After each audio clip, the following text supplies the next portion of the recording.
Olá, eu sou Carlos Cabral e esse é o Cyber Morning Call, edição de 7 de novembro de 2022. A gente começa falando da edição desse ano do Microsoft Digital Defense Report, que traça um panorama sobre a situação atual do cenário de ameaças.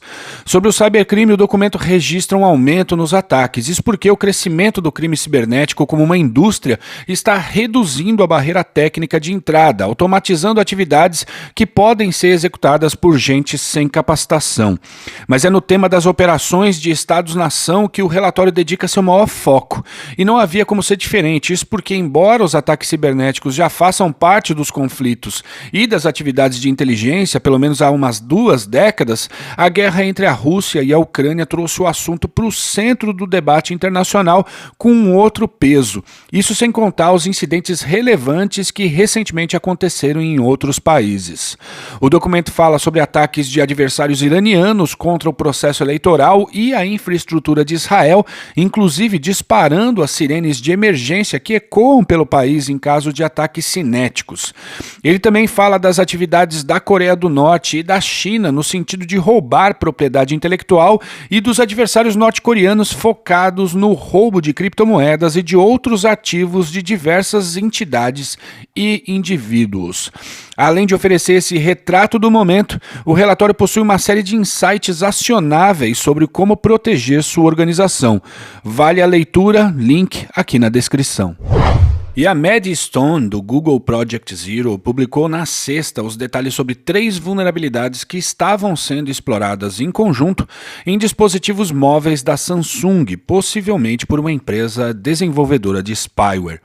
As vulnerabilidades foram corrigidas nas atualizações da Samsung de março do ano passado, e esse longo tempo para se divulgar os detalhes das vulnerabilidades geralmente tem a ver com o potencial impacto da divulgação pública dos detalhes sobre o problema em relação a um tempo razoável para que as fabricantes disponibilizem correções e os usuários atualizem seus aparelhos.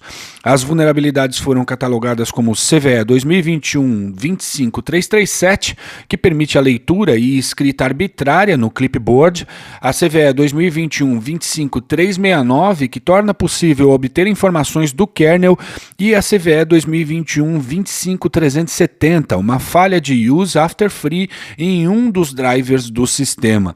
As vulnerabilidades não afetavam o Android em si, mas sim a porção de software produzida pela Samsung que é incorporada ao sistema operacional. Não foram oferecidos mais detalhes sobre o adversário que estaria explorando essas falhas. E o Elon Musk nem implementou o processo de pagamento por perfil verificado no Twitter e já surgiram campanhas de phishing visando usuários da plataforma. Segundo a apuração da Blipping Computer, os e-mails de phishing sobre a necessidade de algum tipo de ação na conta da vítima em relação ao plano de pagamento têm se multiplicado. Em um dos casos, ao acessar a página do atacante, a vítima é persuadida a inserir suas credenciais em uma tela de login falsa que abusa da marca da rede social. A reportagem afirma que a campanha tem partido de servidores WordPress vulneráveis que foram comprometidos pelos adversários.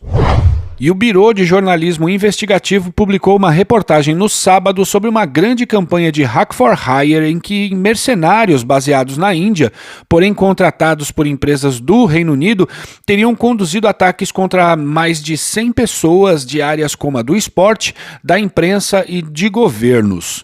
Toda a operação, segundo a reportagem, seria patrocinada pelo Catar. Dentre os alvos está o presidente da Suíça, Ignacio Cassis, o antigo chanceler do Reino Unido, Philip Hammond, o ex-jogador de futebol e ex-chefe do futebol europeu, Michel Platini, e o editor político da BBC, Chris Mason. Essas pessoas tinham seus dispositivos infectados em ataques de phishing, passando a ser espionadas pelo grupo autodenominado White Int, que opera em um apartamento na cidade indiana de Gurugram, sendo liderado por Aditya Janin, um indivíduo com documentada carreira na área de cibersegurança.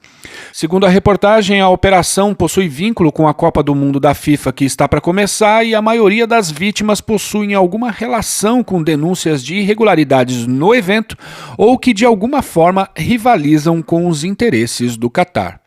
E é isso por hoje, obrigado por ouvirem o Cyber Morning Call e tenham uma ótima semana.